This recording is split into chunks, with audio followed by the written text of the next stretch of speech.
Welcome to the Talk Shop.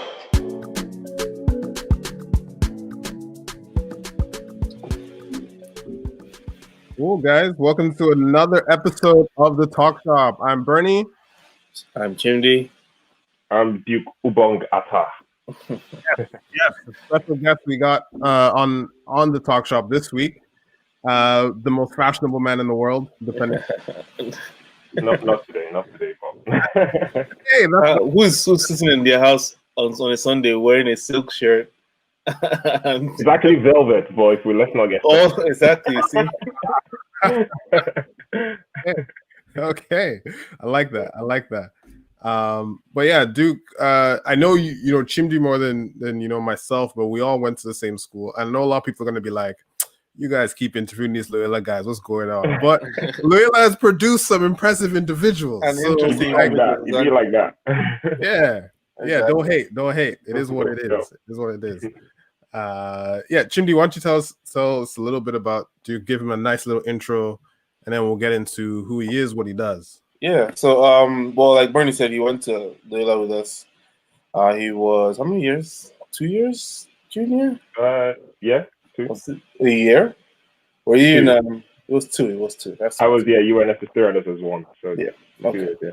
So yeah, 2 years junior, and obviously been following each other since Loyola. Actually, I don't think there was ever a time we weren't friends on social media. But yeah, well, it was like 3 years ago, wedding time ish. I was like, what am I gonna do? I needed to do something nice, but you see this guy online all the time. He had started his business heavy at that point, and I was like, I like his designs, and I would like him to help me out with this. So I hit him up, and he was very gracious. Honestly, I mean, I don't know if it's just special privilege because of history, but I feel like I was taken care of extremely well. Still my best suit I've ever worn in my life. I can't wait to lose all this crap so I can wear it again. It's funny because at that point in time I was determined to lose a lot of weight, and we were working towards that. And I actually had to reduce the pants. I think I told you, right? I had to reduce the pants a little bit, which is incredible because I had lost a lot of weight. Yeah, good work. So now I can't. I have to get back to that. But anyways, he did a very good job, and ever since then, I've been following his journey. And I want to share it with everyone. I want everyone to see what kind of work he does and how stylish he is, and his history, and just learn interesting people we know and meet, and thought we should have him on. So welcome, brother. Welcome. I appreciate it. Thank you very much. Thank you. I'm honored, and thanks for inviting me. I was a little bit nervous at the start. I'm actually sweating now for the very reason, and it's winter.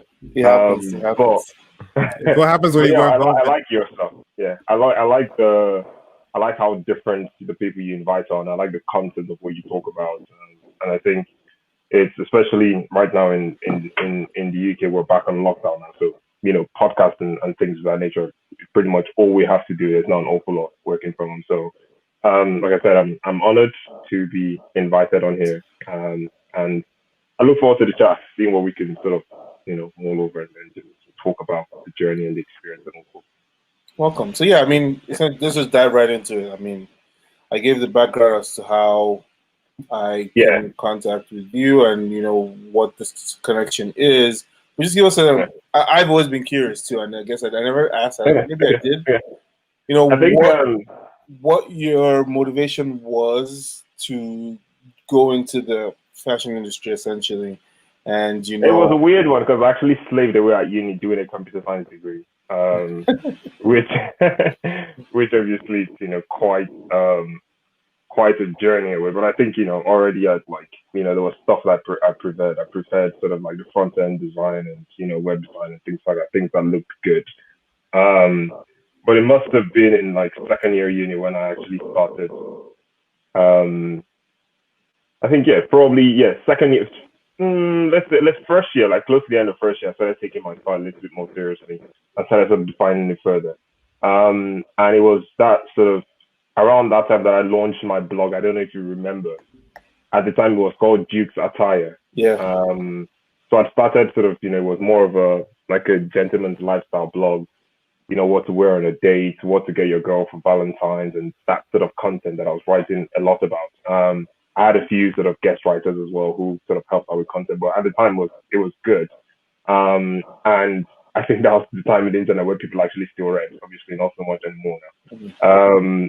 But I wrote a lot of it. Was sort of like a bit of a playful blog, but it was relevant to what I was doing at the time. And then from writing, I started doing a bit of modeling for the blog as well. So I put like outfits together, and um, I put outfits together, and just just kept it sort of cool, and that we're giving like relevant advice and telling people this is the kind of this is what you could possibly wear. This is what you could wear to this occasion. This is like outfits of the day type stuff. Um, and then it just sort of that was sort of the center. And the next step was I started having people who asked me to start into events, which I probably was the point where I thought I'd always sort of had interest in going into the fashion business to an extent. When I actually first started, around this time, I was thinking, what, I love shoes. At some point, I must have owned about 40, 50 pairs of shoes. I think I went, I went to, there was a summer that I went to, which was in hindsight, it's probably ridiculous. There was summer I went to, I can't remember what store it was, or I probably don't want to give her a shout out. But I went to this store, and they had this sort of suede driver shoes, and they were not very expensive at all. Um, and there was about 7 or 8 pairs of them in different colors, like suede in different colors. And I just thinking, actually, I like the yellow one. I like it was summer, so I thought, yeah, I like the yellow one. I like the blue one. I like the red one. And stupidly, because obviously they were not very expensive, I ended up buying all 7, 8 All of pairs. them. Um, and I started like a bit of a rainbow collection. So at this point, I must have had, yeah, like I said, I was probably on like, uh, 30, 40, 50 pairs. And I thought, what, I'll go into the shoe sort of design. I started sketching around shoes, trying to source suppliers and stuff. But in hindsight, then I just realized the shoe business is very complex because there's, um, just so many different possibilities in designs and quality and styles and trends. And so I sort of slowed down a bit and then sort of go into apparel.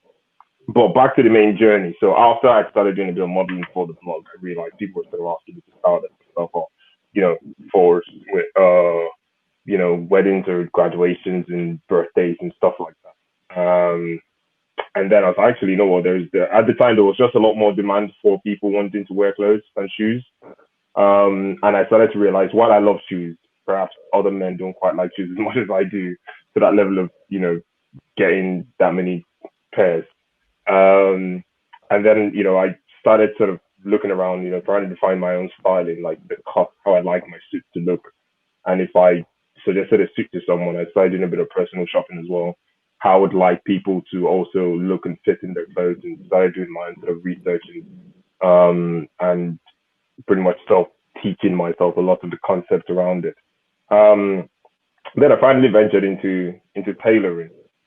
And interestingly, the first gig I got was my sister getting married, and her husband doesn't want me to make his wedding suit. I mean, people make it sound like, oh, it's great, but the pressure was on because obviously this is my sister's wedding. I can't cut this up. Sorry about the French. I can't mess this up. It's okay. And but it was interesting. I think I remember it was a navy blue top with a black lapel and contrast black trousers as well. It came out really well at the time. Looking back now, the photos still look good, which is great. But that was actually the first proper gig that I got. Obviously, Can I ask coming up you from about Trade. specifically before we get to the rest of it? Of course, Like of course. so that was your first gig that you got, right? Yeah. Now, you said you got into the tailoring. Had you messed around and done some prototypes before that for him to I wasn't you just make like it, or was I? And when you say that means it was your first tailoring, like full tailoring gig, not like your first styling gig. Because before then, you started before. Yeah, I'd done some styling before. I'd already, like styling was just the easier. It's just, styling, personal shopping, a lot of that was sort of pretty straightforward. But obviously, I dabbled a lot in the tailoring side of stuff. Obviously by myself, and made a few things, a few pieces. But also, I figured that for scalability, I would also have to, which I probably, I'll get to that bit. But yeah, I played around a lot a bit with like different fabrics and stuff and cuts and different things. So This was to actually launch. This was I actually got together like, oh, your stuff stuff you're making is quite cool. This is your first, like making stuff for my wedding and see what you can do. So obviously I was honored. But the pressure was on, and it was a little bit last minute as well, which is the other thing. And I was like, honestly, like I don't want to mess this up. Do you? And it's like, no, absolutely not. I trust you. Think you can deliver, and so I think, yeah, I can. But it's like if something goes wrong, there's not a lot of room to sort it out. But it went really well. It went really Marks well. and Spencer after that. Sorted out the suit for the groom and his best man, and then got some bits for like the rest of the fellas as well. But yeah, it went really well. Pictures came out really well. I was like, that's ace, that's pristine. And then from then on, it was just sort of my dad wanted a piece as well. My dad wanted a great double-breasted suit, which came out really well as well. Interestingly, growing up, my dad always sort of wore suits, and from early on, probably when I was still in LJ in Loyola, I had I'd learned to do this sort of like to knot his ties.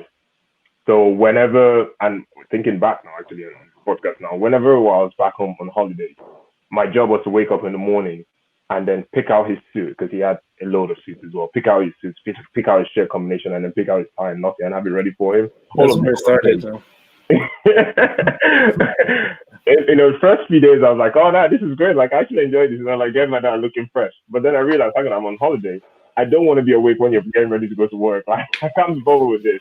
And then it turned into like pretty much like Monday to Friday full time every morning gig, and I was still over it.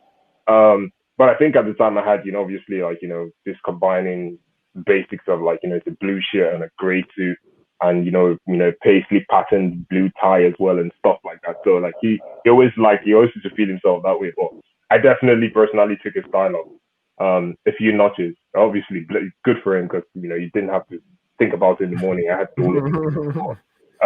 But I just realized now in hindsight I did a lot of that. But I'd always liked my suit. And then when it sort of go in that direction, I think when it got to sort of final year at uni now, I was wearing suits probably every other day. I mean, there was even a few instances where I would dress really sort of formal. I was like the dickhead that would dress really formal to like the uni and stuff, and it's funny because in the computer science degree as well, where like everyone, no, absolutely, everyone is in hoodies. And casual, exactly. The joke that goes, if you see anyone not wearing a hoodie, in competing, you're doing always start the person is a fraud. But yeah, I was wearing like green trousers and green tailor trousers and stuff like that to a computer science degree, and it wasn't even like there was any girls on the course that I was looking to impress anyway. But but yeah, at that point, I sort of got like sort of a few years in.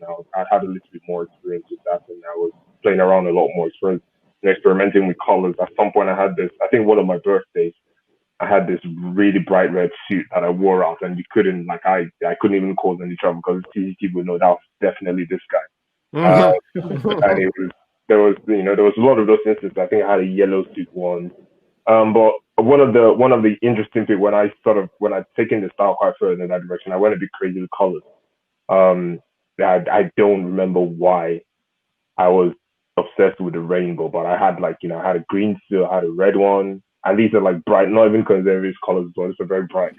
I had a very yellow suit as well, but I thought it was fun. I was much younger. I was 20 what now? 22. I was 22, then it was much younger. It was fun, and it really did help as well to sort of get me on the scene because it's always the kind of thing when you're out, people are like, oh, that's a crazy color, that's nice. Where did you get that from?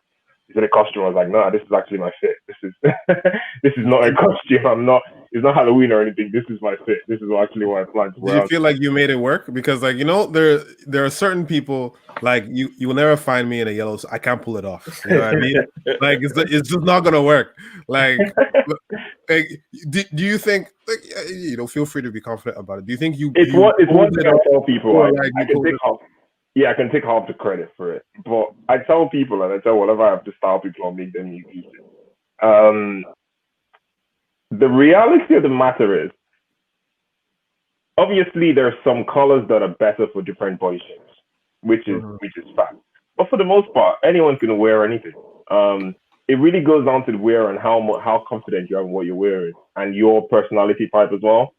If you're a little bit shy, you probably don't want to wear a bright color because you're gonna get way too much attention. And people will think you look ridiculous, which is fine. But they will also think you're confident. And if you actually are confident wearing whatever color you're wearing or whatever style, people will actually like it, strangely.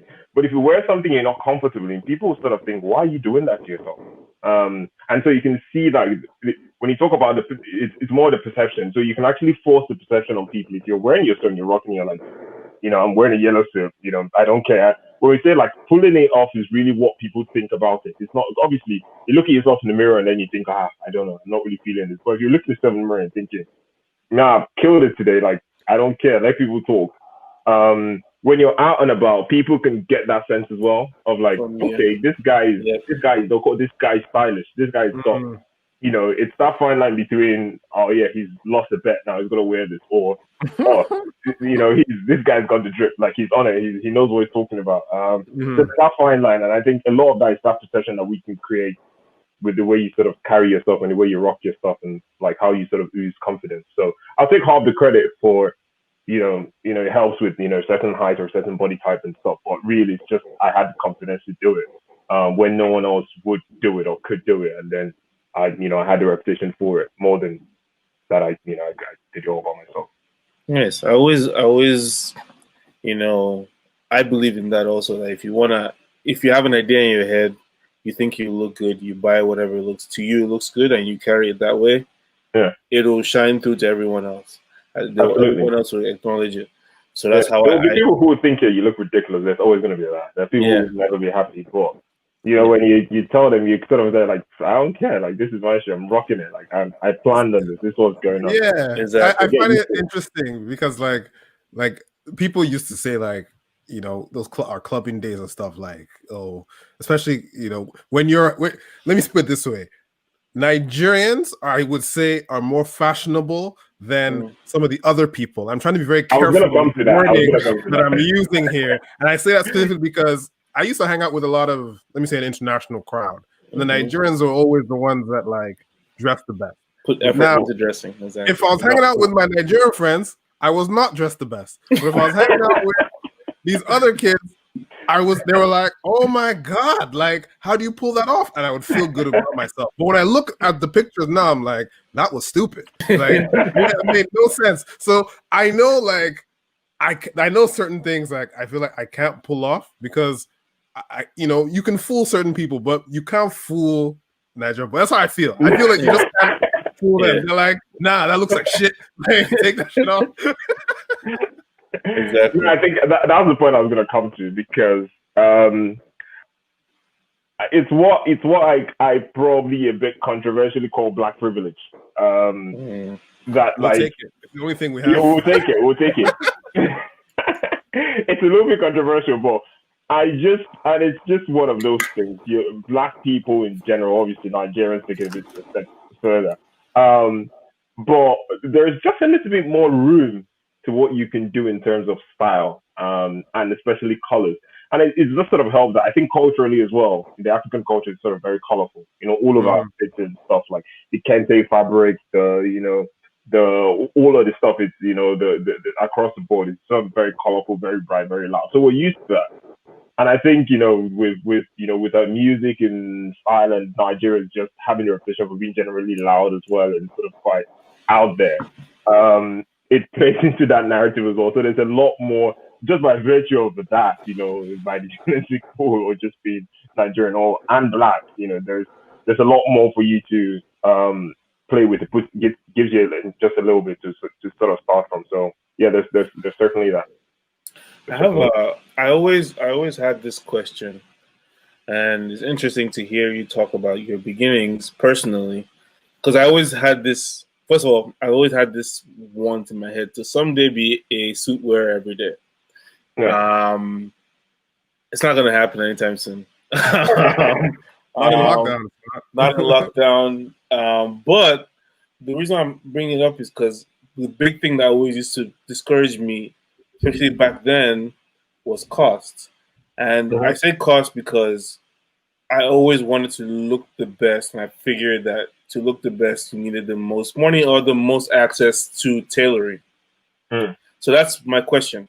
How did you transition from buying pieces? Did you always buy and then tailor it to yourself? Maybe did you start doing that at some point and then went to full tailoring?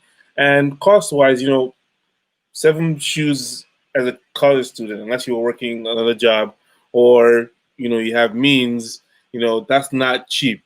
How does Yeah. one do that? Because I always try to. I follow you. I follow. I don't know if you know Mr. Bowler. Yeah. I love his stuff. So people like that, I And follow. you can see Mr. Bola has a very sort of similar build to you. Yeah. So anything he can rock, you can rock. So if you use that, it's one of the things I like to do as well. If I just take a bit of time, is to have people. Most people I can find someone that like sort of looks has your similar build and give you, because the difficult thing is a visual. Like if you wear this, what would you look like? But if you see someone that has a similar build and height to you, you can give to a lot, right? Okay, that's possibly what I look like. But yeah, I digress. But yeah, but Yeah. that's a really good person to follow. I love that. Yeah, so to me, that's where I honestly want to be. Not necessarily in the industry or making, but that's Yeah, stylish all the time. yeah. But obviously, that time I, has I, I think for now it has passed. But yeah, my question was, cost wise, yeah, how did you do it? And for me, the other thing was, even if I started doing this early, I would try to be stylish on occasions, not necessarily on a regular basis. yeah, yeah, That was where my striving was to be on a regular basis, but I knew yeah, that cost wise I was limited, just yeah. personally. How did you go through that when you I think decided to actually invest in it? yeah. Is it a lot, and then I go into started from the tailoring? cheap end. I Yeah. started from the cheap end. Definitely, I started from the cheap end. Just sort of getting, part of the fun was just curating, getting, raiding through the high street stores doing sales and stuff and finding all of the stuff that people somewhat rejected. Because it was just a little bit too loud for them. And that's where I picked up all of my red, yellow, and green stuff. Because not a lot of people wanted those things. And then obviously the next step, like you rightly said, is to tailor it. What I found, very quickly found, is I never quite found the right styles and shapes and fit for what I wanted, which is one of the things that sort of pushed me closer towards towards trying to actually make my own stuff. The other part of it was the thing when I actually found these things, they were obviously well above my budget.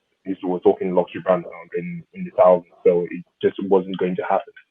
Um, so a lot of the time was a lot of research and finding the stuff, and pretty much hours and hours on the internet, trying to find all of this cool stuff that no one was wearing or that no one wanted to wear. And then all of a sudden you've tailored it to yourself and all of that, and then it looks a lot better. And now people are actually like, oh, that's actually dope. Where did you get it from? I'm like, this is, if you'd seen it before, you never wanted it. The other thing is, I've got awkwardly long arms, which have been blessed by family for that. So everything I sort of wore would always sort of start, there. Thank So you. it Thank was a you. lot. Hello. It's, Fam, you know how annoying that shit is? Like, literally, let me because this is bane of my existence. You can't buy me clothes. My mom can't buy me clothes. My wife can't buy me clothes. It's impossible. Like, if I will take pictures and it's sleeve is rolled up all the yeah, time because yeah, I can't. So I you can't, actually, it's more now a matter of time more than anything else than yeah, cost. In that, yeah, like, so Chimdi knows the guy who did my suit for my wedding. Now I went to him and I said, look, now that I'm here, give me 4 of these shirts. yeah, Because I may not come back for a couple of years just because of yeah, their measurements, time, whatever. Give me 4 right now because I yeah, can't get things that fit me. Either yeah, if it does, like it'll be baggy up at the shoulder, yeah, right? Like for it's a sure. mess. See, All that's around the the waist issue. and around the chest, yeah, The issue yeah, for me I have is on my lower half. So I have huge thighs. My knees are okay, and then my calves are monstrous.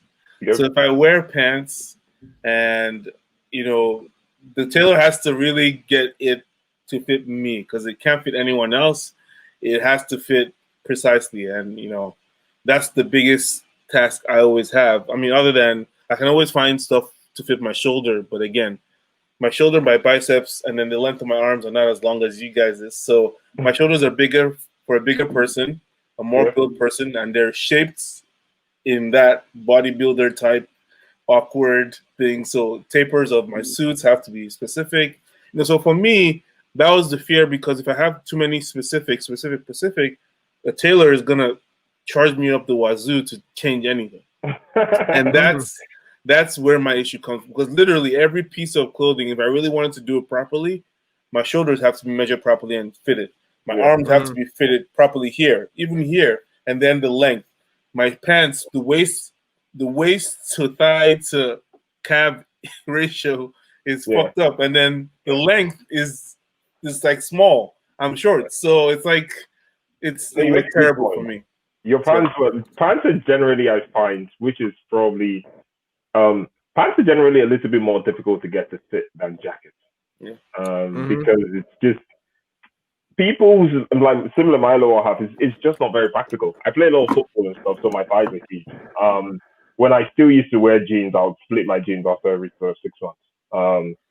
I'd stop wearing. Well, no, one of the reasons why I stopped wearing jeans, to be honest, and I don't think I put on a pair of jeans in goodness 6-7 years now.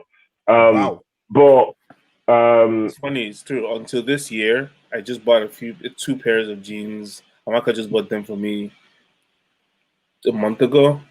Yeah. I primarily either wear like work pants, like dress pants, or like chinos or something, or actual proper dress pants. Nothing else, or sweats. I didn't have jeans until then.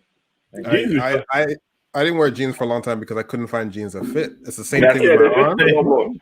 Like I'm a freak of nature.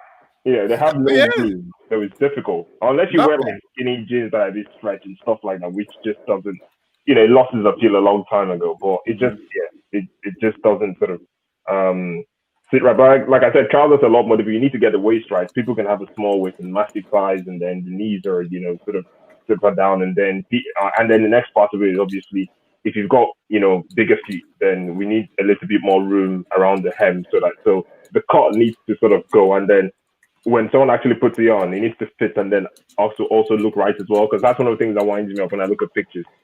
Your trousers might fit well, but they don't look good when you come out in the pictures. It needs to have like a nice sort of tapered, slim all the way to the bottom without not being too skinny, not having too many breaks. It needs to be the right length. So yeah, Chimdi, your trousers are definitely a lot more difficult to sort out. And good thing you still needed to like do some work on them after you got them as well. But that was good because obviously you're taking care of yourself. Yeah.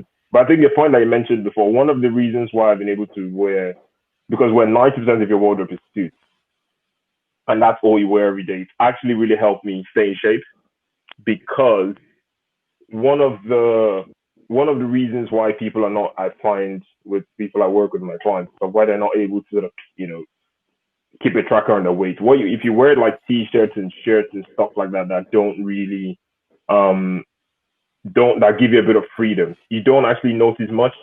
Yeah, little it doesn't expose the changes. Yeah, it doesn't expose. But if you wear like suits and that fit well every day, your when it comes to sort of day 8 of you sort of eating bad food, you can feel your buttons tweaking a bit. You're like, hang on, this is not the same comfort I had only 2 weeks ago. So if that's your everyday reality, it's easier for you to sort of keep track of when you're sort of letting things go. And if you've invested in a lot of suits, you don't want your body to change so much, so that you can keep rocking the same ones, unless you would have to change your wardrobe, completely. Obviously, there's always times where, like, for medical reasons, people can't keep to what they wear before, and then there's a bit of work to be done around that. But generally, I think it's really helped me to sort of keep in shape and nice. That's a good one. I never thought of it that way. I like that. It makes a lot of sense. Yeah, I like that. Because if you're spending all this money on like custom clothes, it's like, bro, you don't want to. Yeah, you don't. You want to have to spend more because like your weight keeps fluctuating, right? Like, honestly, that's the issue that personally I had. It was the cost, because I knew that my bill for any tailor would run up because of the different tweaks I wanted to make. It was then also the expensiveness of what I thought I needed to get for the individual pieces to begin with. Obviously, now you know if you know how to look for specific things, and okay, I like the way this texture feels. I can always get it tailored properly. You don't have to go for the high end all the time. You can go for Of course, specific of course. pieces. And I'd And always suggest that as well. If you find a brand that is one affordable, and two, you find they could get most things right that you want, because a lot of brands keep consistent in terms of their size guides. So Zara, for instance, would have this certain sort of style and this sort of size guide for a lot of their collections and stuff, because it's just easier to keep doing that. So if you find a brand like that, for instance, it's great. You do it, you get stuff from them and taper. With tailoring, it's either there's two types of people, or generally people get tailoring done for special occasions, or you've had a promotion, you're like, what, I deserve a new tailored suit, or I've got a graduation or birthday or wedding, or I'm signing this big business deal, and that's generally why people tend to go for tailoring. What I find more is generally shirts. People tend to sort of get a lot more shirts around the year just because it's cheaper, but also you can actually get a lot of wear out of your shirt. And when your shirt fits right, it's a good feel for it. But yeah, with suits, it's a little bit more. I think it's a little bit more interesting. What I also end up doing is, I had one of my clients who I made him his first tailored suit, and he probably, and this guy is, no need to name drop, but this guy is big time and he's had suits made a lot in the past. But what I'm able to bring is a bit of self promotion. What I'm able to bring is a fit. I've really studied, I know how I like suits to fit on myself, and I'm very particular about, and I know how I like suits to fit on other people as well. So with a bit of, sort of playing around, I could get someone's, suit to fit like really, really well. And I'd taken a few of it, actually. The first one, I'd taken one of his, he's probably paid, yeah, this guy's multi. So he paid something like, he paid about $4,000 for this suit. But the suit was just horrible. And it was tailored. It was tailoring that was done as well. The other thing is, traditional tailors, like the much older guys on Savvy Roll, have this similar idea of, this is how I want you to fit. I don't want your trousers too slim. I don't want this. I want the shoulders to like be a bit boxy. They have what they want their suits to look like. yeah, And I find a lot of push it on instances, you. yeah, it doesn't really, it's not very versatile. It's like, right, yeah, this is what you want your suit to look like, but this sort of boxed out, the shape of this suit could sit right on me or sit right on you, but it wouldn't sit right on the next person. But while you want to keep the consistency in terms of what you want your suit to look like, you need to be adaptable as well for different people and the different body types. But with this gentleman I was talking about, I ended up got one of his suits, which he was about to condemn, to be honest, because it was old and it just wasn't fitting right. And sort of revised that. And next thing, we ended up going on a 6-month project. And he owns a lot of suits as well. We ended up going on a 6-month project where I had to sort of redesign and sort of sort out his wardrobe, which is one of the things I do as well. You just like wardrobe redesign. And he probably ended up with something like, we were able to save about 18 suits. And then, made a few more pieces for him. And then, it's pretty much stuff like, it's a lifelong investment, at least, for the next 5, 6, 7, 8 years. If you, the guy, he keeps, fit and healthy as well. You know that you don't need to, Which footballer is this? you don't need to shop unless you just feel like you want to splash. Which footballer is this? Is it? Can I guess? Can I guess what this is? He's a sports, but actually not a footballer. But yeah. Oh, really? Okay, because you got Alan Shearer on the gram, so I was like, is it Alan Shearer? Like, because you have. But no, he's not. He's not a footballer. Actually, a golfer. Okay. Yeah. But it's a lot of. I think a lot of the instances is just finding what works for you, and then just sort of sticking with it in terms of style, in terms of fit. Colors you can always play around, patterns you can always play around. But I think the other thing as well is I always sort of suggest, whenever people start the journey with me, I always try and suggest, get your staples sorted first, in terms of what do you think you'd use more often. Especially for weddings as well. I try not to make what I call people wedding dresses, where it's just a one-off piece that you're never gonna, unless that's the theme of your wedding. If you want to wear like a morning coat or something, that probably you wear it once or twice the rest of your life. Happy to do that, but I generally try and talk men out of that because for a long time I was very interested in women's wear.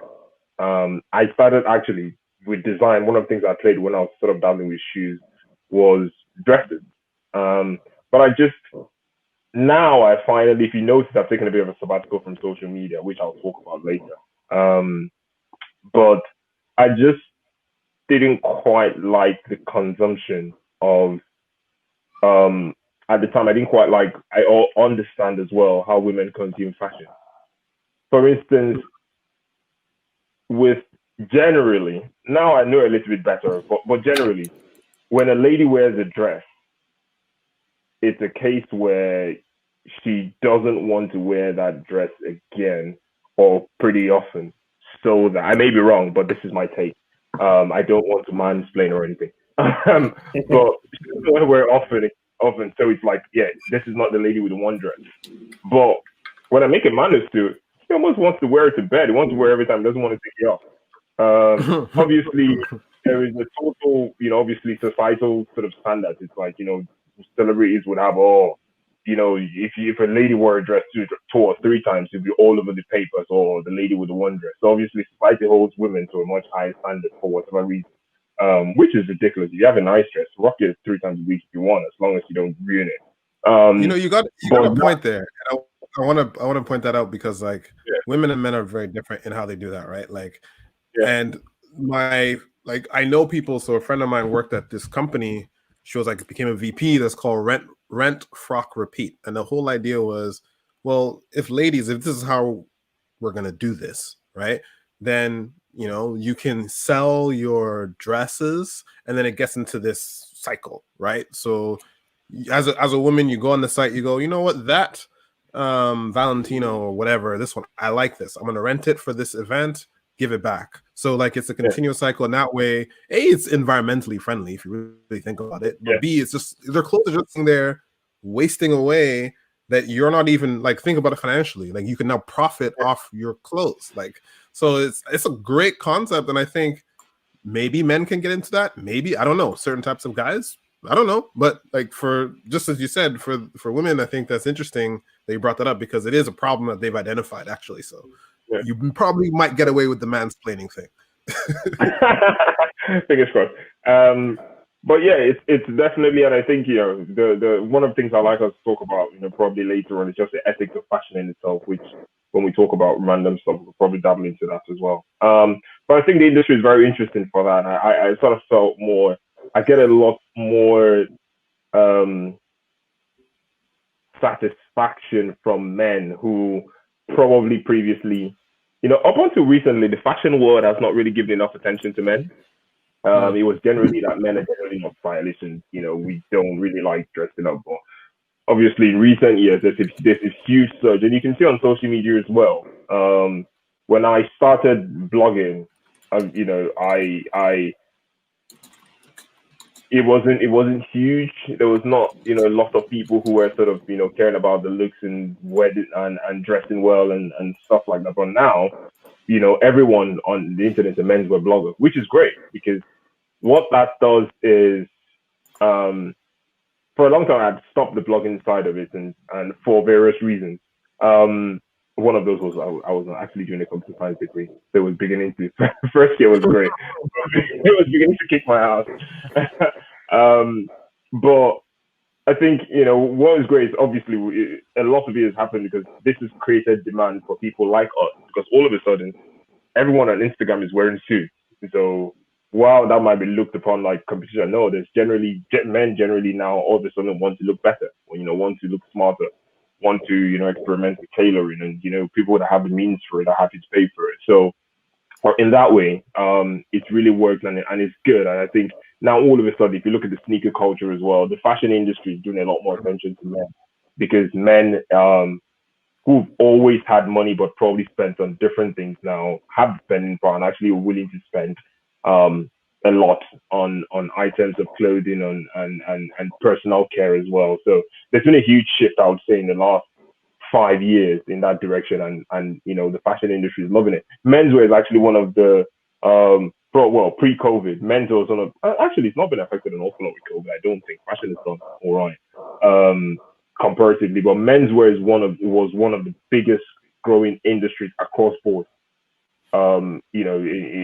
Just because there was like I said, in the last 5 to 7 years, there was this huge rise in consumption of fashion and personal care for men, which was I great. want to ask you about that because I feel like it's generational shift, not just like last 5 years. And I say that because, like, give you a personal example, I got a suit Mm-hmm. tailored way before my wedding, I think it was.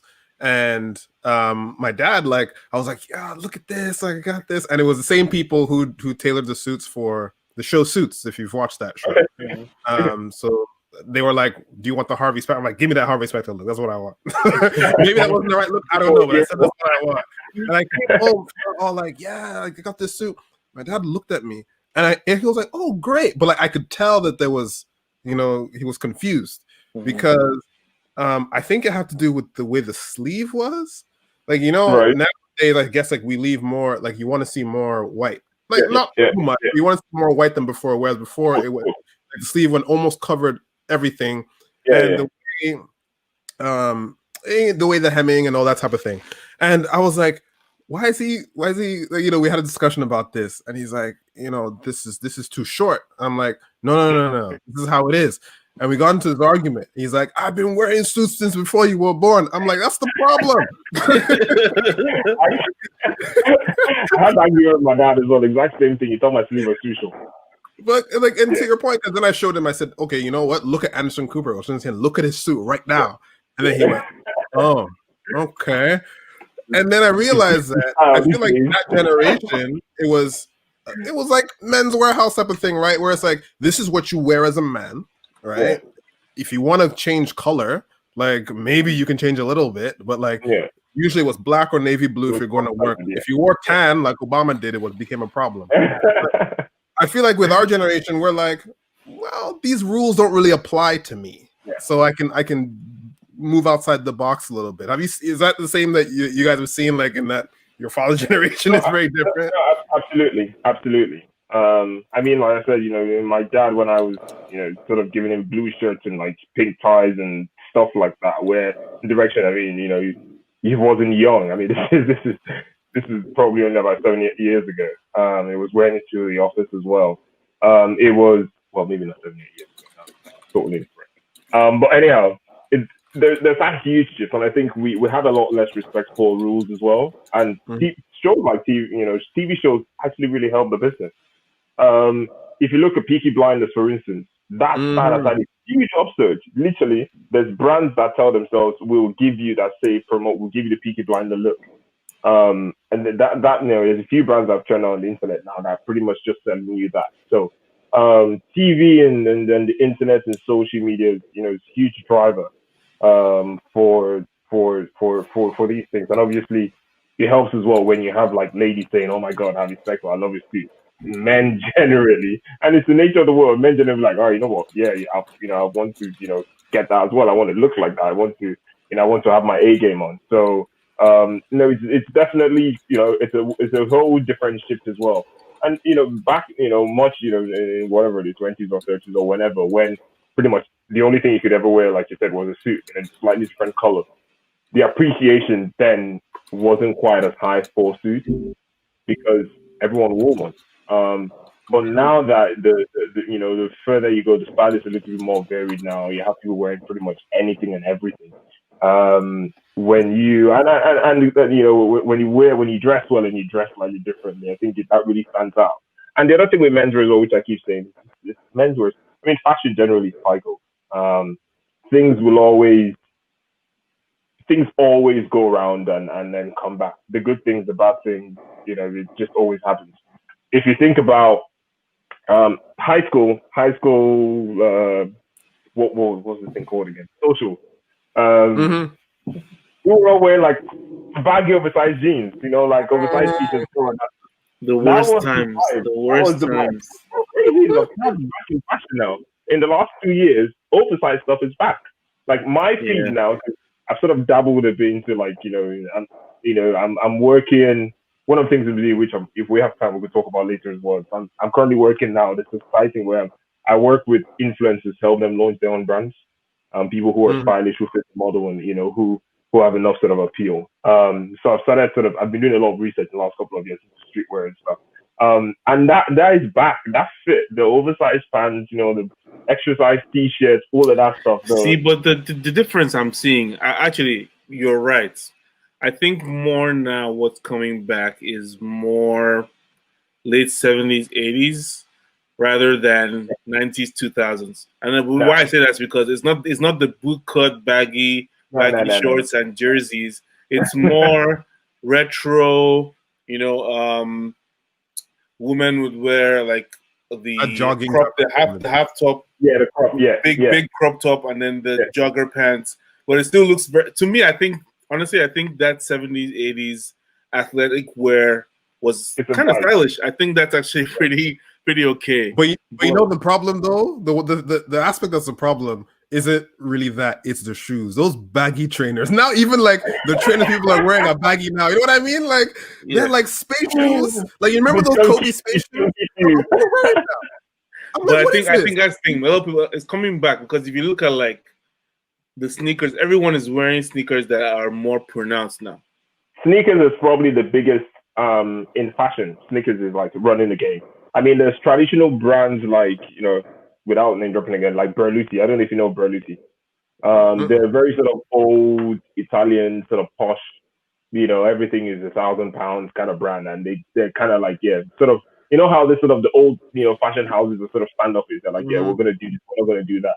But now they're designing sneakers. I mean, 10 years ago, would never touch it with a stick. I mean, they didn't even have 5 years ago, 5 years ago, they didn't have an online store. They were like, if you want to buy our stuff, come to the store. I was about to say, those kind of stores are kind of people that you only go to certain towns. You have to go. You have to go. But now they're designing sneakers. They're dropping it. Balenciaga literally had like you said, Balenciaga literally, Balenciaga died. They've just come back to life. Football boots. I couldn't believe it.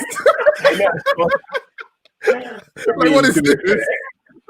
A lot of that stuff is marketing as well, to be honest. Like, I see a lot of people wear a lot of nonsense, but I actually haven't seen anyone wearing the football boots. But what Balenciaga do really well is, I mean, I love their marketing, but what they do really well, obviously, is like design some utterly ridiculous stuff that people are going to talk about on the internet. And then that helps for marketing as well. So don't pay a lot of that stuff any mind, especially those awful football boots. I mean, if you're going to design football boots, get a long list of ways to go about it. But those Balenciaga boots had me crying. I was actually laughing at them like I think someone shared them with me again like a few weeks ago. But yeah. Well, it's funny. It's like I don't know if it's. I don't even want to attribute it to him, your favorite person, Bernie, but like that whole baggy clothing, big shoe. Kanye West. That's it. So because like if you look at like Nikes now, like I saw, I don't know if they were even Nikes he was wearing, but like the whole bubble sole thing now, like the clear sole. To me, I like it. It looks good. I like it. That was 1992, 93. Like it's coming back, and actually, I think it looks. If you wear it the right way, with the look I like the most, and I don't wear it often, is the football player look in terms of when they're going to games, like the jogger top to bottom, the white socks wrapped around the jogger, and then that look is very clean if you wear it. That's actually my lockdown fit. Exactly. Very clean. But your choice of sneakers also in that realm is pretty. I mean, you can wear and some people do it just to have something that stands out in the outfit, and it makes sense. The sneakers are like, wham! Look at me. Yeah. I think you hit the nail on the head. Hate the man, I love the man. He might come up with a few ridiculous things every now and then, but in the last 10, 15 years, absolutely no single person has had a bigger impact on fashion than Kanye. Nobody. It's not even a conversation to be had. I mean, it's so crazy. Something like Kanye spotted wearing something. By the time you see the picture, it's already sold out on the internet. I mean, by the time it shows up in your Instagram, that particular colorway is sold out in whatever website. Is this a good thing? Is this a good thing? And now I feel like I'm gonna hate. I feel like I'm gonna hate. But whatever. Let's get into it. Like, I'm happy to engage you. He has a Kanye agenda, so that's why you know, I know. you guys know that like look, that homeless look that he likes to wear with like the huge shirt, the huge pants, and then he now has those slippers that look disgusting. Like, like I'm saying, you're absolutely correct in that he is the biggest influence in fashion in the last 5 to 10 years. He just is. But is that a good thing? Because it's like, it's actual rubbish. And I know it's like, you know, beauty is in the eye of the beholder and all that. But like, please, bro, I don't want to see you outside. I think whether or not I'll say it's a thing. It's not a good thing. It's not a bad thing. It's just a thing. It's just one of those things. It's like religion. People need to believe in something. And if it wasn't Kanye, somebody else would do it. And we can go further into like the influence of the Kardashians as well, and the whole Kardashian look, and how, you know, I don't want to delve in that direction because that's not the scope of what we're talking about. But it's just one of those things. There will always be an influencer. There will always be someone who dictates, you know, what people do, and people want that. People don't want the burden of having to make independent decisions. And that's why influencers earn a lot of money. Essentially, just saying, you've got 500,000 people, you know, who follow you. Here is £2,000 for a post, or $2,000 on your side of the pond. But yeah, that's why they earn a lot of money, because people actually, it's crazy. People actually believe and follow this stuff. People actually see someone wear a t-shirt and go and buy it. I personally don't understand it, because I've moved away from being I don't understand it, because I've moved away from being a consumer of fashion. I'm no longer off anything at all. Probably the only thing I consume is overpriced drinks in nightclubs. Which is as a Newcastle bottle popper. But even that, I understand. Like, you know, it's what joke I always make. It's like you organize a pre-party before you go out with your guys, and then you bought the bottles from the local store for $30 or £30 or whatever. You go to the club and they're charging you 200, 300, 400 for the same bottle you just bought from the store. You understand the dynamics of this, but still you do it. You know, it's just it's what it is. You know, you've paid. You know, you pay, or even if you don't buy a bottle, you end up, if you bought like 2 doubles or whatever, you're paying almost the price of the bottle you literally just bought. And the Coke is probably Pepsi. It's not even, no disrespect to Pepsi, but it's not. No disrespect to Pepsi. It's fine. But I think we are consumers. We just decide what we consume. And there are people who, like I said, with fashion, and that's why, you know, brands have this big marketing budget to pay people to pretty much influence others, to be the pace setters, to sort of make people decide much quicker why they would, you know, go in whatever direction. I think that's where social media is, and obviously with everything happening in the world right now, we can obviously see the power of social media. Obviously, people are getting a little bit wiser now, because it was a bubble. I mean, 3 years ago it was huge. You could, you know, post anything and it'd be great. But I think now, with people being a little bit more woke, quote unquote, the power of the influencer is getting slightly weaker, because people are a little bit more discerning now. There's more sort of micro influencers, people you can actually relate to, that you know that this person is wearing this, but this shit is dope, not because they're being paid to wear it, but even if they're being paid, they actually have a bit of a reputation for this stuff. So it's tending towards people who actually always dress well, as against someone who's just fashionable. As against someone who's just famous, but decides to like rock some stuff, or he's been paid to rock a particular thing. But you'd have a lot of people actually have more influence now. People, like, their whole feed is just them, like, with dope outfits and stuff. So people go and look at that and say, no, I want to put up a fit together like that. As against, I was on this reality TV show, and, you know, now I'm wearing this t-shirt, go and buy it. So people are wising up to it. But is there anyone that you look at online? Is there anyone that you look at and you're like, this person is someone that maybe not like celebrity, like maybe someone like who's I'm saying, like, so for example, I know a lot of people like look at Danola Gray, for example, and they're like, you know what, this guy is with it, or what's his, I know his last name is Okafor on Instagram. I can't remember his first name now, but there are guys like that. Is anyone that you look at and you're like, yeah, I follow this person? I probably know everyone on the internet, like everyone who is big time from 2030, well, let's say from, because now 2030 is probably, for anyone from 50,000 followers up on the internet who's stylish in menswear. Mm. So what keeps my style unique, and probably what keeps me in business is the fact that I don't actually have anyone who sort of represents fully what I'm about, but I save a lot of inspiration. I would come out and say that. I mean, I save a lot of inspiration. I'm like, oh, that's dope. It's like, is it the photo, or is it the style of the photo, or the fit, or the color combination and stuff? But with things, everyone has got their own personal style. There are people, like, there's a few accounts that you can see like this is just copy and paste of this other account and stuff. This is the same sort of style, and it's not very creative. Um, but I think the thing with fashion is things change, you evolve. And I look at some of my shirts from 7 years ago. I do wear Gatsby, like that's the version, and they just got awful now. But things change, things evolve, and you have to sort of evolve with that. But like in answering your question, there's a lot, like he mentioned. What was this gentleman, Mr. David Ball, or Mr. Ball, or Mr. whatever he's called. Bola, yeah. I love his style. I've been following him for a few years. I love his brand. I love his marketing as well. He's doing some very interesting things in Dubai. Not Yeah. really. I love to when I'm next in Dubai. I love to go see his stuff because I'm a huge fan of his branding and Same. sort of how cool. Obviously, he's got huge finances to pull off whatever he's cooking I in don't know Dubai. where he's getting it from. That's always like he flies cross continents on private jets all the Honestly, I time. love to see it. I love to see it. Really? Absolutely love to see Yeah, it. Yeah. just go check on Instagram, Mr. Bola. His stuff is pretty good. I like his stuff. Amazing. Yeah. There's people like that, and I love like little sort of intricate details. But for the most part, I just sort of borrow ideas. Like Dinolo Gray, I like a few of his stuff that he puts together. But a lot of his stuff as well is probably really not me. I think I'm past maybe 7 years ago, 6 years ago, I would have indulged, in few of the, like when I wore sort of shorter pants and stuff like that.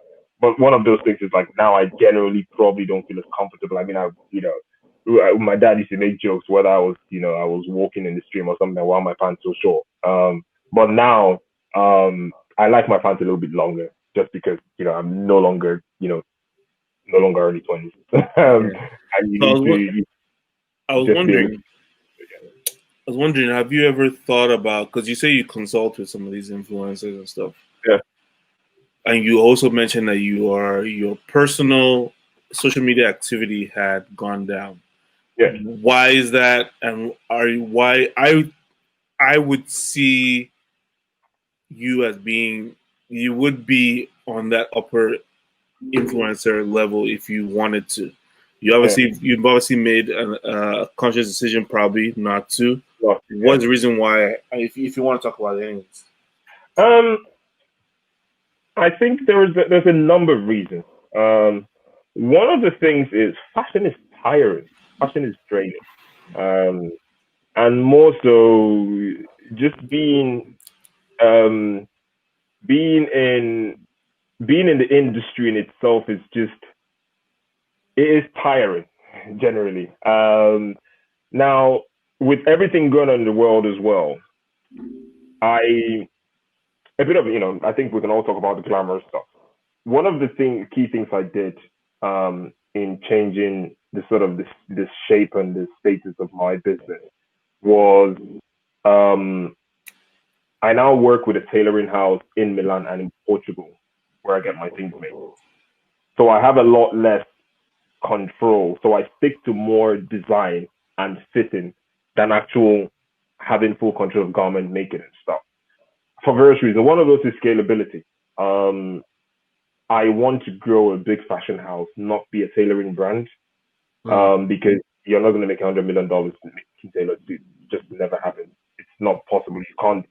The scaling is just not possible to scale in that direction. But also it lets me do a little bit more, reduces the stress and the pressure of you work with partners, you work with partners that actually know what you want and exactly how you want it, and you get it done. I'm working at the moment of bringing all of my tailoring in-house locally to the UK, but I think people generally like the fact that their suits are tailored in Milan. So it's something I'm thinking about. But obviously it's a case where I have the fabrics. I send the fabrics to design. I send them the style. I send them all of the details, the size and the color of the buttons, the color of the light and the shape of it, the number of buttons, all of those intricate details. And I have to hope to God that they do it at least 80-90% right, and then send it back to me. Then the rest of it I can sort out in house. And it's a lot of DHO in all directions. I was about to say, how's Brexit affecting you? But I'm sure it is. Yeah, it's a lot of that. But I think there was a time I struggled, business struggled at the back of me not being able to meet demand, which was a good thing, good problem to have, quote unquote. But obviously, you've got to manage it properly. I managed to piss off a few clients, just because it's one of those things. If you're managing everything yourself, the time my health sort of suffered a bit. And it was literally just impossibly, the pressure of putting people, like if you're not feeling well and someone's got a wedding coming, they don't care if you've got COVID. There wasn't COVID then. But like, it's my wedding. I've got a wedding coming. So you don't want to put anyone under that level of stress. So that was one of the things, that was one of the key sort of things I changed about the working of my business. So there's that. But, I think after the one like I said, one of the key things was just for health reasons as well. My health took a bit of a toll in 2018, I think. And obviously with physical health issues comes mental health issues, because you've got a business to run, you've got things you want to do, but if you can't physically get these things done, the frustration sort of ramps up, and you've got bills to pay. I'd opened the store, I had to keep the lights of that on. So there was a lot of that. But then after that, I sort of took a bit of time to look at the brand and look at where I am, to look at where I'm going. I'd had a fresh store, I'd had things sort of going all right, things were moving in the right direction. But then I realized that I was no longer really, I think you want a lot of things and then you work so hard to be things, but when you get to the point you realize, actually, this is not really the direction. I'm not really enjoying the direction where the brand is going. Like I said, one of the key things was just trying to understand how to go from a tailoring brand to, I don't want to be a personal stylist the rest of my life. I want to be with a fashion house, that a luxury fashion house that, is owned by the culture, is about the culture, it represents the culture. And what is that? But when I looked at my brand, it was really just, from my own opinion, you're always your own biggest critic. It was literally nothing. It was nothing close to what I felt represented who I was as who I really was as a person. So is it fair to say, just because I want people listening to really understand what you're saying here? Yeah. Is it that, like, and I'll just use a random brand, Yeah. that you want Ubong Ata, the brand, to be like Versace, in that you go, there's stores all over the world. There are certain pieces, right, that are mass produced, let's say, but they're high end, mass produced, right? And you want, is that what the story of the brand you want it to be? Absolutely, and you call it a good brand. I love Versace. I love how everything's over the top and stuff. And I think the key thing I said is when I'd gone through before, when I started out, I was like, my niche was, I loved colors, and I was going crazy with colors and stuff, and that was. But I realized very quickly, perhaps maybe not so quickly, but if you look at my feed, I started wearing a lot of black. I mean, I never used to touch black. I would never do anything with black. I talked him out of wearing black on his wedding. I would never do it. Like, let's go for a dark navy, a really dark navy, but not black. But somehow black crept into my wardrobe, somehow, very quietly. And I couldn't quite understand. And I think that was probably, without going too deep, probably a representation of where I was sort of mentally as well. And so one of the, without, winding round and round, one of the reasons why I've been off social media, was social media was good for me because it gives me exposure, but it's not actually the biggest driver of my business. A lot of my clients are sort of more private, and it's a lot of word of mouth on magazines and stuff like that. Social media didn't actually give me a lot. Probably 10-15% of my business came from social media. So retiring social media wasn't a difficult decision. It was actually, it's good for optics and stuff, but the real work is done really, offline. But also that in itself is the thing. I mean, 95, 95 would be high. Let's say 80%, 85% of my brand. just I say this now, but hopefully, obviously I want your guy, I want your podcast to do really well, but please don't quote me on this. Let's if you guys go world famous. Well, anyway, 85% of my brand is middle-aged white men. So my social media following is not really representative of that. So that's one of the issues where I had. I want my brand, like I'm talking about the culture. My brand does not really represent the culture. My brand is not really consumed by the culture in the sense in that way. I do the odd wedding and stuff, but a lot of my day-to-day business doesn't come at all from people that look like me, even when they have the means. And it's something I wanted to understand in terms of, the right, all of my ambassadors were of a different particular demographic. And I realized my personal style as well and the brand in itself was no longer representative of who I was. I was sort of tending more towards the market. What does the market want to see? What do the people want? As against what do I want to give to the people? Which is always fine to find a balance. You don't want to design art where it looks good, but I don't want it. You always have to find a balance between this is what I love, this is what I'm about, and trying to convince people to go for that as well. So I think, like I said, I decided to take a bit of a step back, reevaluate where I am with the brand long term, and also what the plans are for it, and then just trying to redesign. And it's been a great journey. I mean, probably for me as well, one of the better things that happened to me, this long break we've had last year with with COVID. Obviously, rest in peace everyone who's been affected by it. But it was a good year last year I had because it gave me a lot of time to it gave me that sort of space without time commitment to actually figure out what I want to do, where I want to take the brand. I designed 2 collections at the back of that. I've designed a ready-to-wear collection as well. Stuff like this is what the brand is going to be more representative of. I'm going back to color, so this is one of my samples as well. Like cool velvet and silk and fancy stuff like that, which is like see, Ubong, this is the kind of thing that I understand what you're talking about. Yeah, why did you? I would never have seen this if I didn't call you now. So your social media is key. That's my point. No, absolutely. And one of the things as well is trying to understand. I'm coming back to social media, in the next couple of months. But trying to understand now that everyone on social media is wearing suits, right? And I could say my suits are the best or whatever. It's all subjective. Like, how do I don't just want to be another suit maker on the internet. I don't just want to be the world does not need any more fashion designers or any more fashion brands. I could say that. The world will still consume all of this stuff, but there's no more need. So, in my thinking was just how can I come back to social media and have a bit of an impact and actually talk about, use my passion for good in a sense, talk about relevant matters and actually perhaps inspire other people as well through the quality of the stuff that I make, my brand positioning, my marketing and the campaigns and the models, and how can I actually create a better brand than just something that is straight for profit. So that's what I've taken a bit of a sabbatical. I think my last post on social media was probably 2 years ago, end of January 2019. So end of this January, probably May. That's my last post. I crossover. I mess around a bit on Snapchat where I share like judging me some chimney season on Snapchat. But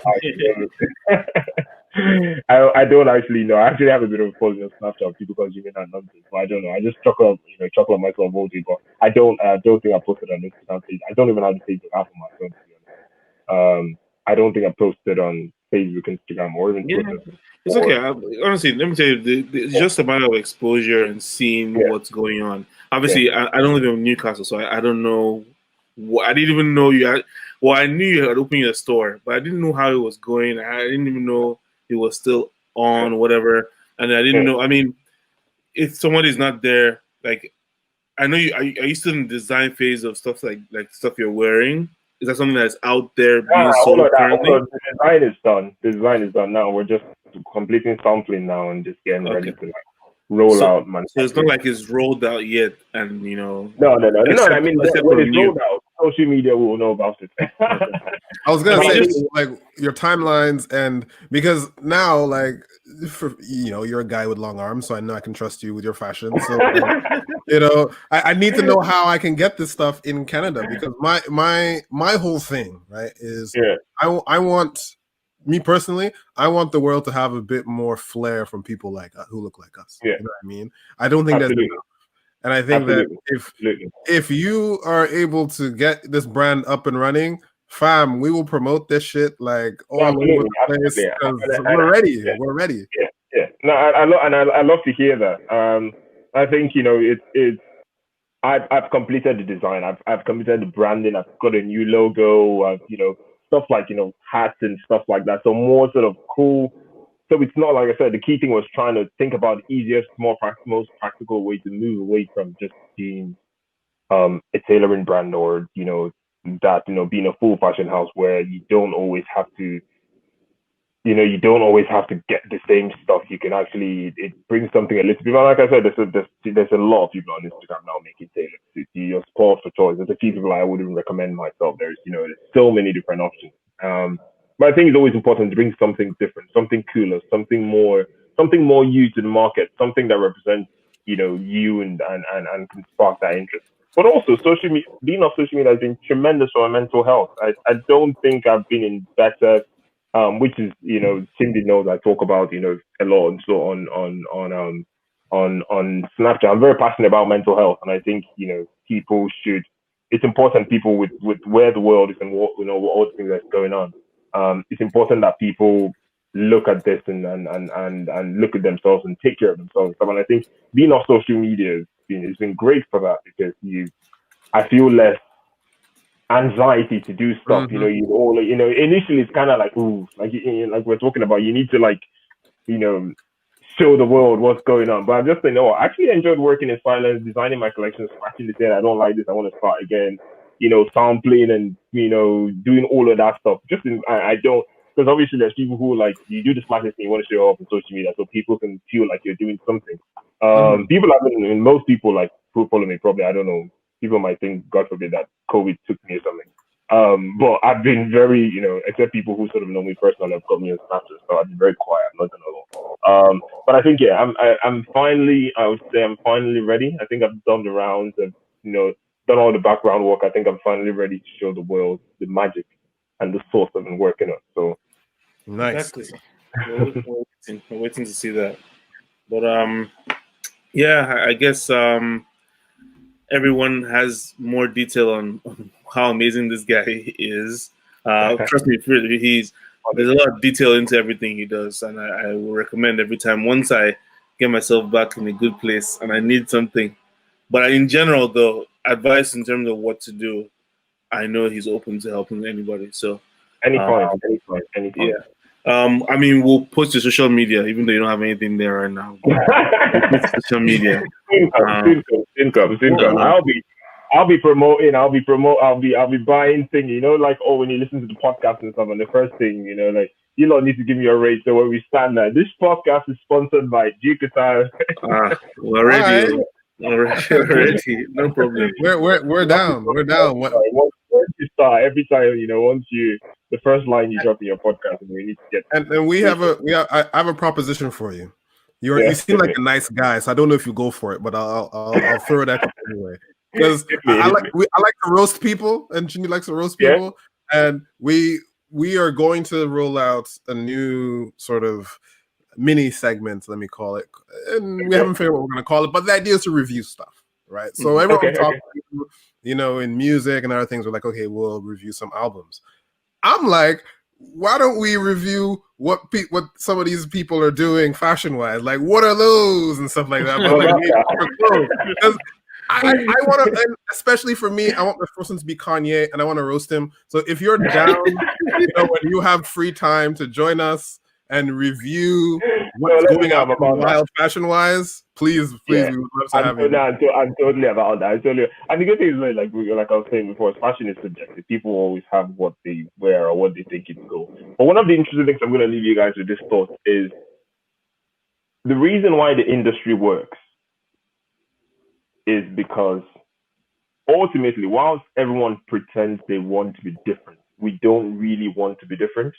What I mean by that is nobody, like what was not talking about the red suit or the yellow suit. While no one wants to be the only person in the room where everyone is wearing black and they're wearing yellow. The mass, no, that's you're an outlier. Most people don't want to do that, and that's why a lot of black clothes are sold. The reason why people like Kanye have so much influence is people say, "Oh, I'm stylish. I've got my own personal style." No, you just dress like Kanye, and everyone else dresses like Kanye. The reason why you bought those sneakers, those massive oversized Balenciaga sneakers, it's not because you like them. It's because everyone else is wearing them, so you want to be a part of that club. So while there's this false illusion that you have individual style, people really don't have individual style. They just want to fit in, and this is why the industry works. This is pretty much the basis of fashion and marketing. It's why people pay millions to have TV adverts, and it's like perfumes. There's brands, Tom Ford, for instance. Like I can smell if anyone wears any Tom Ford perfume, I sort of understand the base. Yeah, I've been interested in it. I've been doing a lot of reading into fragrance as well. So long term, we'll be having these conversations. But I understand the base of any Tom Ford perfume. So regardless of what you wear, I'll know it's Tom Ford. But you can tell with perfume, people wear expensive perfume not because they smell great. Yeah, they smell fine. Most things smell all right if you have the right, sort of skin for it. But you want to know that when you wear sort of, you guys know about Creed Aventus, for instance, you can smell it. So when you go, it's like people know, oh, you're wearing Creed. They're like, yeah, that's what I'm wearing. People know that this is one of the reasons why I end up wearing like sort of private blends and stuff, because I hate that. I hate to go out and people tell me, oh, you're wearing this, and I'm like, that's awful. Why would I want to let my trade secrets out? Why would I want to let you know? It's like I said, the key thing is just like people, the whole individualistic idea is all nonsense. Everybody, if you look, I could show you 10. When we get into the roasting, I'll show you 10 different profiles, and they're all wearing exactly the same thing, the same fit, the same size. Even so much so that people ask, what size of this t-shirt are you wearing? So that when they take a picture, it comes out looking exactly like that. Like if you look at a lot of brands as well, when you look on the website, they actually say on the website here, this model is 6'1", wearing size X, whatever. They tell you exactly because people want to picture that and people want to sort of emulate that. So the point is, while people sort of pretend that they're making independent decisions, they really are not. And more so, they actually don't want to make individual decisions. They rather just be told what to do, what to eat, and what to wear, and how to look. But what I don't quite understand is why people keep pretending that they actually want to be individual when, their actions say otherwise. But it's good for the industry. It keeps us in business, so I can't complain. Nail on the head. Nailed it as far as I'm concerned. Exactly. Yeah, well, thank you, bro. We appreciate it. It was a very, very informative discussion. Something I always wanted to have. I am honest. And like we said, when we do our roasting series, which we're still trying to figure out how we want to do it and how often, but when we have it, we'll definitely want you to come on. Even if because at least you have experience with different other things that we share in common. So, I have experience with roasting as well, so I'm about that. I like that. I'm about that. But yeah, thanks a lot. And yeah, I'll definitely be interested, obviously long term as well in seeing whatever, I'd love to see your podcast grow and seeing whatever sort of partnerships and thoughts, even if it's just, sponsoring you guys some merch or something. Just having you guys. I think we've tried that to start with first. Just send it. Just send it. I know you love this sound like that. Even if like rock some cool stuff, when you're like, on the recording. Yeah. My background, I love branding, I love design and stuff. Just a little something to it. But yeah, definitely stuff like I like us to talk about, long term as well. In the next couple of months, I will be making some social media announcements, probably sooner than later. But I'm working on the timeline. That's what I'm working on this. My year starts on Monday tomorrow, so I'm putting out sort of the plan for everything else. So I'll be in touch. I'll let you guys know. But definitely, nice. Good to see. We're down. We're together. We're down. Thank you. Thanks again. Thanks once again. Honored. Thanks for the invite. And then thank you. Available. Hit me up. Let me know. No problem. Cheers. Take care, bro. All right. Bye. Welcome to the Talk Shop.